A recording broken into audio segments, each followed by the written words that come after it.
voitures de légende, en collaboration avec Bardal, les produits de haute performance mécanique,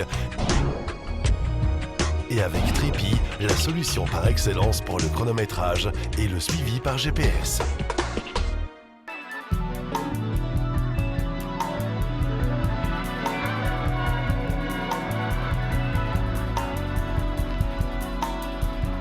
Placés sous la houlette de Willy Lux et Robert O'Reef, les classiques Spring Rose comptent parmi les plus réputés. Oui, je crois, Robert O'Reef nous a encore concocté quelque chose de, surtout la journée d'aujourd'hui, de complètement nouveau, en 85-90%. On va découvrir une bonne partie de l'Assommoir. Et demain, ça de nouveau dans la Eiffel, mais dans tous les sens, donc ils ne vont pas s'y retrouver. Le samedi 2 avril, tôt le matin, c'était donc parti pour ce qu'il convient de qualifier de vaste jeu de piste pour grands garçons, amateurs et passionnés de voitures anciennes. Arnaud, quand on pilote, quand on conduit ce genre de bolide, bien évidemment, est-ce que réguler, devoir ralentir, c'est facile quand même? Très facile, ouais. Très bien amusé. C'est vrai que j'ai vite compris le truc. Maintenant, il a très bien fait ça aussi. Pas eu beaucoup de soucis, donc très agréable. Elle a toujours son petit succès, ça te dit quoi trop hein? Ouais, on a toujours un peu peur quand même, de pas trop y aller, mais elle est très chouette à conduire, elle est très belle. Ce qui nous amène au podium de cette catégorie classique très disputée, ou plutôt à un équipage qui a tout dominé et qui aurait dû l'emporter. Une fois encore redoutable, Yves Noulanders et Thierry de Rochelet faisaient office de référence avec cette magnifique Volvo PV 444 de 1953. Hélas, 1000 fois hélas, la belle Suédoise a décidé d'en rester là, son moteur s'essoufflant le dimanche à quelques kilomètres seulement de l'arrivée. Les débats étaient donc relancés de manière totalement inattendue. On héritait donc d'un podium revu et corrigé dans les derniers instants avec une 3e place finale et une 2e place en classe 3 pour la MGB Roadster d'Étienne Bonnier et Marc Sevrin. Une seule voiture manquait au moment de l'ultime rentrée à Verviers, la sympathique DAF 66 de Bruno Claessens et Baudouin Halleux qui a joué de malchance. Qu'ils aient été chanceux ou moins vernis, les autres équipages ont dû affronter un programme très chargé, avec pas moins de 600 km rien que pour la journée de samedi, qui se clôturait par une étape de nuit aussi passionnante que délicate. Et au retour nocturne à Verviers, c'était loin d'être la réjouissance généralisée. C'est le moins qu'on puisse dire. En plus, l'équipage n'est pas vraiment au top du top, donc voilà, c'était difficile. Mais par contre, on s'est très bien amusé. Beaucoup de plaisir, les routes étaient extraordinaires, très mouvementées, mais bon voilà, beaucoup de finesse. Et là on est tombé plusieurs fois dans le panneau. Johnny, une question qu'on a envie de vous poser, vous changez assez fréquemment ces derniers temps de copilote. Est-ce qu'il y a un temps d'adaptation nécessaire quand on change de copilote comme ça pour bien s'entendre dans l'auto? Non, c'est souvent toujours les mêmes. Je les connais, j'ai déjà roulé chaque fois avec des épreuves différentes avec eux. Et voilà, non, mais j'ai mes préférés, quoi, voilà. Au niveau parcours, ça vous a plu d'un point de vue pilotage aujourd'hui? Ah oui, vraiment parfait. Un beau parcours, des belles petites routes fort tranquilles, des beaux chemins de terre, un plaisir sur la terre avec les scores. Au bout du compte, le samedi soir, un seul équipage faisait preuve d'une réelle sérénité. Avec leur Toyota Celica 1600 GT, Dominique Olvoet et Björn Van Overskelt n'avaient pas rencontré de réels problèmes au gré des tests de régularité. Le podium général final accueillait sur sa plus petite marche le duo lauréat de la classe 4, à savoir Yves de Flandre et Yves Lambert, qui ont donc connu moins de réussite qu'au Costa Brava historique quelques semaines plus tôt. Mais malgré les erreurs, le top 3 était en poche. Jolie prestation pour Johnny Delay et Freddy Morse, très constants et performants d'un bout à l'autre du week-end, qui s'en sont retournés avec les lauriers d'argent au général et dans la classe 3, celle réservée aux mécaniques de 2 litres. Ce qui signifie que les difficultés du dimanche n'ont pas provoqué de tremblement de terre au niveau du classement, Dominique Olvoet et Björn Van Overskelt ayant fait toute la course en tête pour décrocher une victoire amplement méritée avec un passif de 523,5 points. L'absolue efficacité du duo néerlandophone a une fois encore été démontrée. C'est donc sur le succès de 2 compétiteurs largement rodés à l'exercice de la régularité en Belgique, mais aussi sur la scène internationale, que se sont refermés ces Classic Spring Roads 2016. Au moment de clôturer cette édition, un Willy Lux fatigué mais soulagé annonçait que l'épreuve va connaître d'importants changements dans le futur, délaissant plus que probablement le printemps pour trouver refuge un peu plus tard dans le calendrier. L'équipage de la Squadra Isola Vincentina sur Lancia Delta Integral et son numéro 3 remporte la 31e édition du Sanremo Rally historique, épreuve comptant pour les titres italiens et européens FIA de la spécialité. Sur la place Adolfo Rava, Massimo Pedro Pedretti et Emanuele Baldaccini montent sur la marche la plus haute du podium au terme d'une lutte acharnée et serrée engagée contre Luigi, Lucky, Battistoli et Fabrizia Pons, également sur Lancia Delta Integral. Ce fut une belle bataille, tout d'abord avec Dazanke puis avec Lucky. Sous la pluie et le brouillard, nous avons exploité le maximum des ressources de la Delta et nous avons réussi à monter sur la marche la plus haute du podium. Le Sanremo est une course avec un C majuscule et celle de cette année a été vraiment difficile. Vaincre comme cela devant un grand adversaire est encore plus beau. Il terminait dans la première étape en 4e position, mais en finalité, Pedro est premier du classement, comptant pour le championnat européen, devant Lucky, Dazanke, Musti et Eric Comas. Le natif de Brescia s'est positionné aux commandes du classement Scratch et de sa catégorie après la spéciale numéro 7, première spéciale de la seconde étape, disputée sous la pluie. Pedro a su exploiter les qualités de l'intégrale turinoise, se portant au commandement de l'épreuve sans plus jamais le quitter jusqu'à l'arrivée, en surmontant différents problèmes mécaniques que les techniciens du team ont résolus aux assistances entre les différentes spéciales. Des problèmes d'électronique et d'embrayage ont ralenti le rythme de Pedro et permis à Lucky de réduire un peu le retard et de se rapprocher de la première position. La remontée de Lucky, valorisée à la fin de l'épreuve par 2 victoires scratch, le fait échouer à seulement 17 dixièmes de seconde du vainqueur, un battement de cils dans une course de 2 jours et conclu dans près de 2 heures de spécial. Lucky donnait son explication à l'arrivée. Le brouillard dans la dernière spéciale ne nous a pas permis de nous battre jusqu'au bout. 1 seconde et 7 dixièmes après presque 2 heures de spéciale laisse un goût amer dans la bouche. Mais la course est faite comme cela. 3e et premier au 2e regroupement, Lucio Dazanke et Daniel De Luis abordent leur Porsche 911 RS avec laquelle ils ont mené le classement au cours d'une bonne partie de la première étape sur une route détrempée, position perdue au profit d'Eric Comas peu avant l'arrivée de l'étape avec des problèmes de buée à l'intérieur de la voiture. Au cours de la seconde journée, Dazanke s'est mis en valeur avec une prestation de premier plan. Sous la pluie, nous n'avons pas pu défendre notre position. Si cela s'était arrêté plus tôt, on aurait encore pu jouer la gagne. En tout cas, une épreuve fantastique au niveau des sensations. Matteo Musti et Francesco Granata terminent en 4e position. Après être partis lentement, ils ont pris le bon rythme et se sont améliorés au fil de l'épreuve, notamment dans le final sur les spéciales humides. Ils sont parvenus à tenir en respect Eric Comas, qu'il précède finalement seulement de 2 secondes 4 à l'arrivée.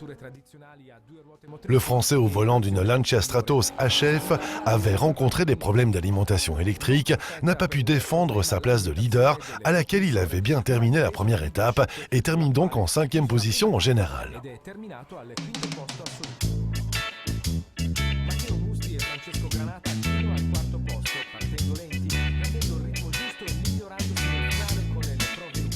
Au dire des pilotes, une épreuve spectaculaire, peut-être à cause des conditions climatiques, défavorables à certains moments mais qui a fait vibrer les spectateurs au passage des nombreuses Porsche, Fiat 131 Abarth, Ford Escort RS ou autres Opel Kadett GSE.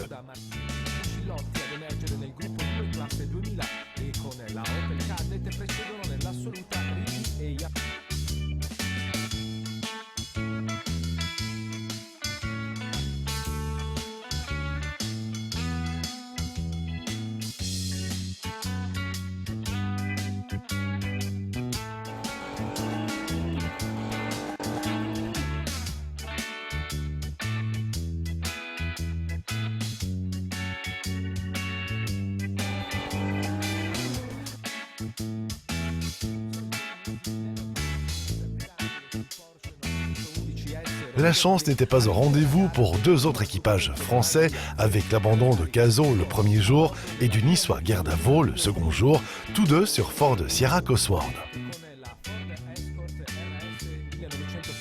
Moins habitués sur les routes italiennes, les Espagnols Alonso, Beljousès du team Pravia, hissaient malgré tout leur Ford Sierra à la 3e place de leur catégorie, soit derrière Pedro et Lucky. Rendez-vous tout prochainement dans les autres manches du championnat européen et FIA historique.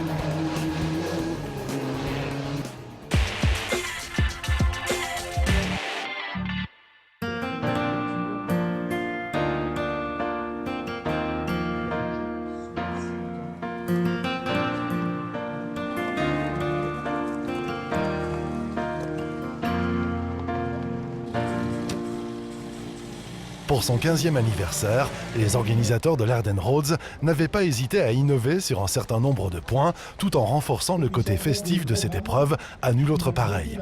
À l'heure du bilan, tous les concurrents tenaient une nouvelle fois à féliciter l'équipe organisatrice pour le parfait déroulement d'un week-end clôturé par la victoire du duo formé par Ruben Maas et Philippe de Planck, imposant leur Porsche 914-6. Modestement, j'ai envie de dire une grande satisfaction, puisque c'est vrai que c'est un événement qui est né, je dirais pas du hasard, mais d'une envie personnelle de monter quelque chose il y a 15 ans, en 2001, et aujourd'hui on arrive sur un rendez-vous incontournable en Belgique, donc très satisfait. Il avait une fois encore pris des risques à l'heure de tracer les grandes lignes de cette édition anniversaire. Mais comme toujours, Jean-François de Villers, le manager de l'épreuve spadoise, a eu le nez fin et toutes les nouveautés de cette 15e édition ont ravi les débutants comme les habitués de ce rendez-vous devenu incontournable.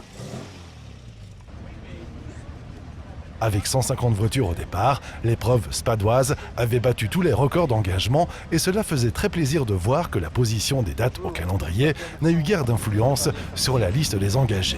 Ce rallye de régularité fait définitivement partie des plus belles épreuves de ce genre en Belgique et 2016 est encore venu le démontrer.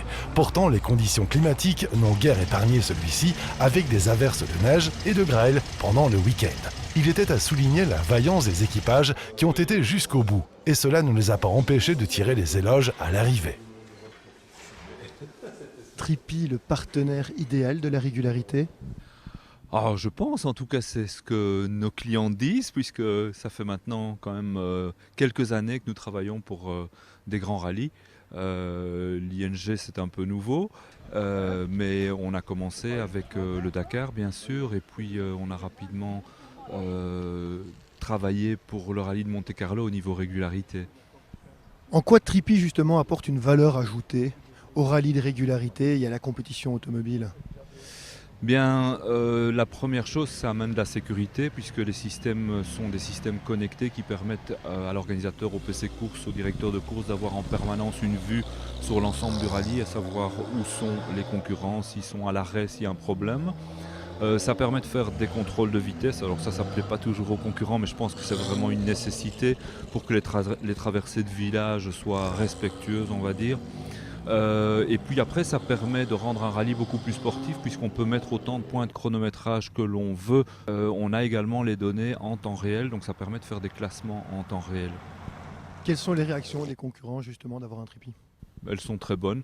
On a parfois des concurrents qui se demandent pourquoi on leur met cette petite boîte dans la voiture, mais une fois qu'on leur a expliqué, ça pose pas de problème. Si même cela n'était pas gagné d'avance, il semble que la volonté d'utiliser le Trippi pour des questions de sécurité a fait l'unanimité.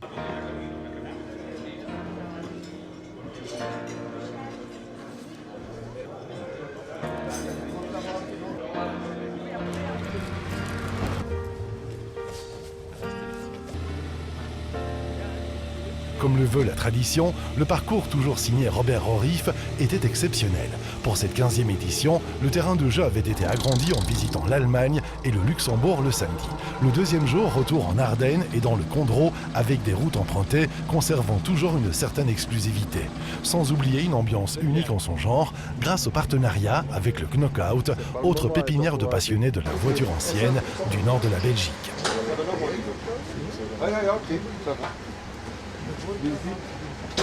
Vind je dat erg dat we dat in kinderen doen? Nee. 3, 2, 1.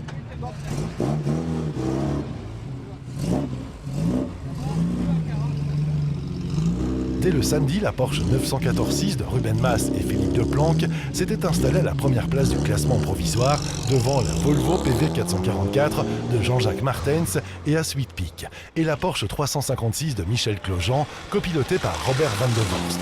Michel Hermans et Daniel Pigelet étaient alors en embuscade à bord de leur Alfa Romeo Giulietta Sprint.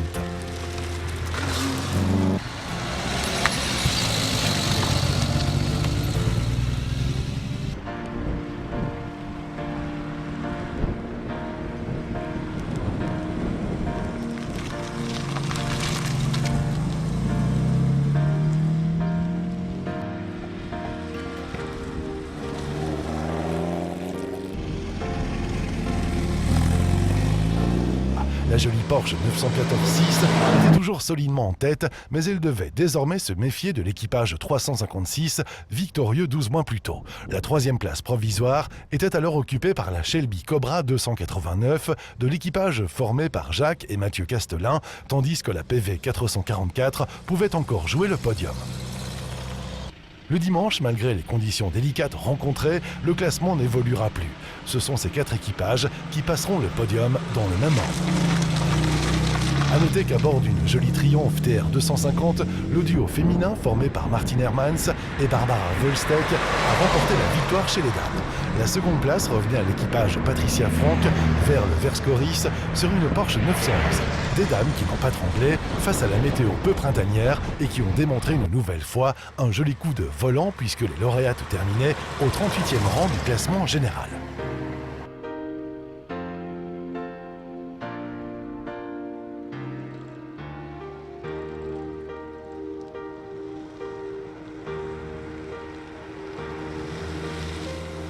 Ce n'est pas une course de vitesse, ce n'est pas une course de puissance, c'est une course qui s'exécute tout en finesse. On doit rester concentré en permanence, tout se joue à la seconde, à la milliseconde. C'est donc un travail de précision et chez Porsche, on aime ça. Alors le copilote détermine effectivement la réussite ou non de la compétition. C'est lui qui guide et nous devons, nous en tant que pilote, lui faire une confiance aveugle. C'est lui qui dirige les opérations.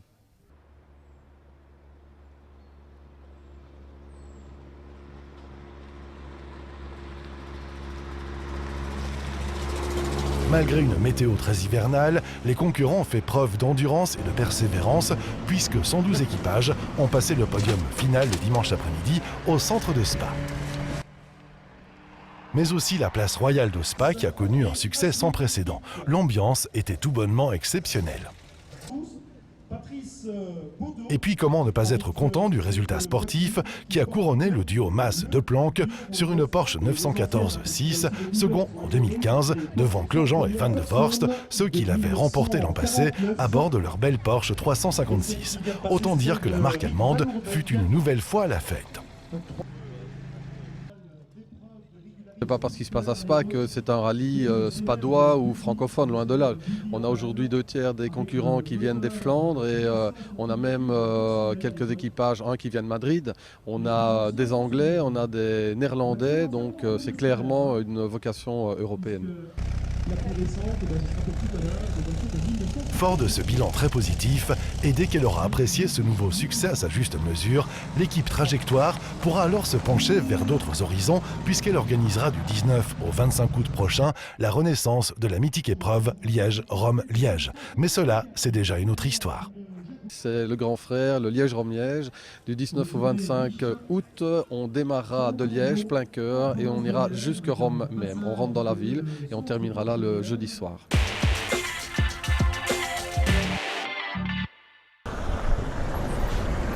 Une remarquable collection de voitures Shelby Cobra était visible dans le sud de la France. Ces puissantes américaines étaient rassemblées l'espace d'une journée sur le circuit du Paul Ricard. L'événement était organisé par une grande marque d'horlogerie suisse et pour l'occasion appelée Shelby Only. Un partenariat avait été établi avec Carroll Shelby International Inc. au Castellet. Baume et Mercier avaient ainsi voulu rassembler les collectionneurs de Shelby Cobra et les inviter pour une journée de courses et d'activités, vivre ainsi leur passion pour le sport automobile.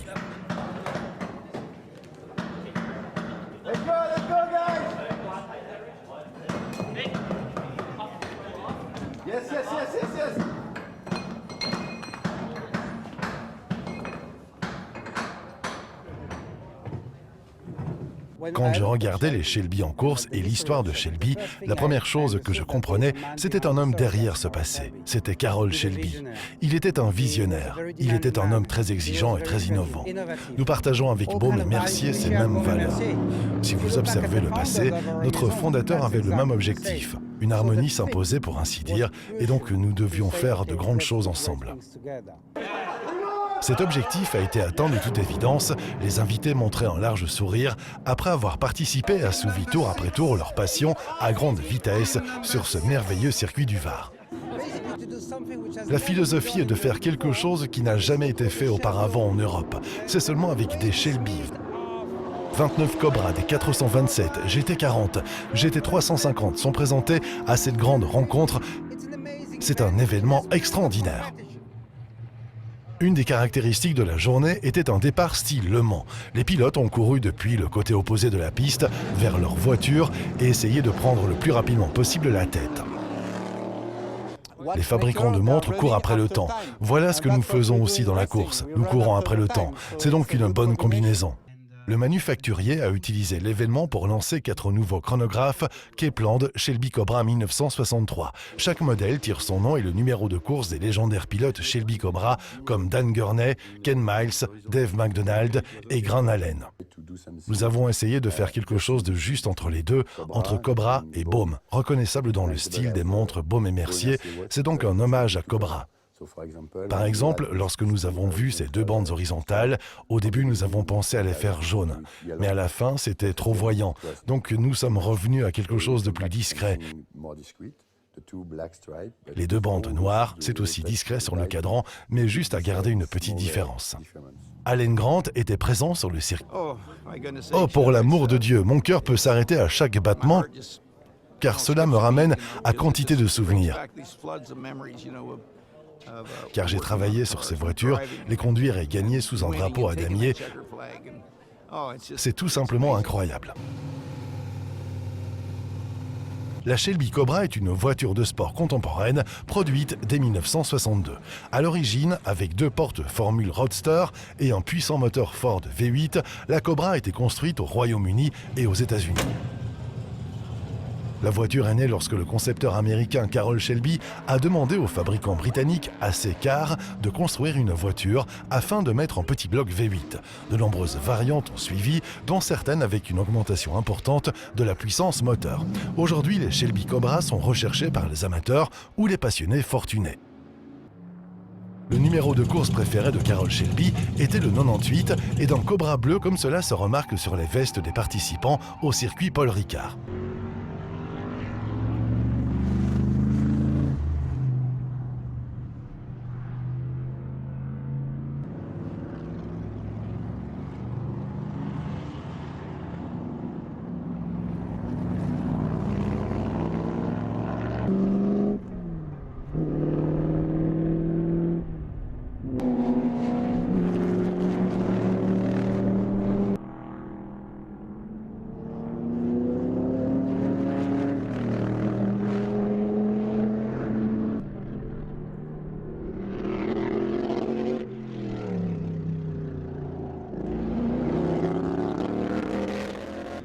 La passion de la course est restée présente chez Allen. L'expression « esprit de compétition », je peux en parler parce que j'ai un esprit compétitif. Et je dis que prendre une 2e place est le premier perdant. Lorsque je ne suis pas en tête, vous regardez bien car je ne veux pas être derrière personne. L'esprit de cette journée est resté probablement gravé chez bon nombre de personnes présentes. C'est un jour fantastique pour moi, parce que je suis vraiment fou de l'histoire de l'automobile, et c'est ici une partie de l'histoire automobile. L'esprit de compétition. Je pense que quand vous parlez de course, tout le monde veut gagner, mais ici, c'est aussi de la camaraderie, les amitiés que vous construisez. Les avis étaient plus qu'unanimes. L'esprit de compétition. Je pense que quand vous parlez de course, tout le monde veut gagner, mais ici, c'est aussi de la camaraderie, les amitiés que vous construisez. C'est fantastique, absolument fantastique. C'est du pilotage réel, comme dans le passé.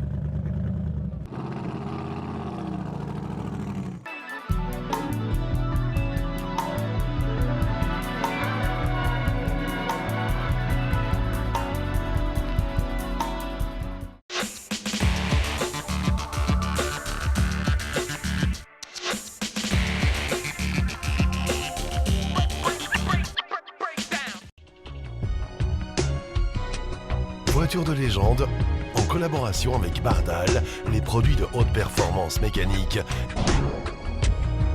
et avec Tripi, la solution par excellence pour le chronométrage et le suivi par GPS.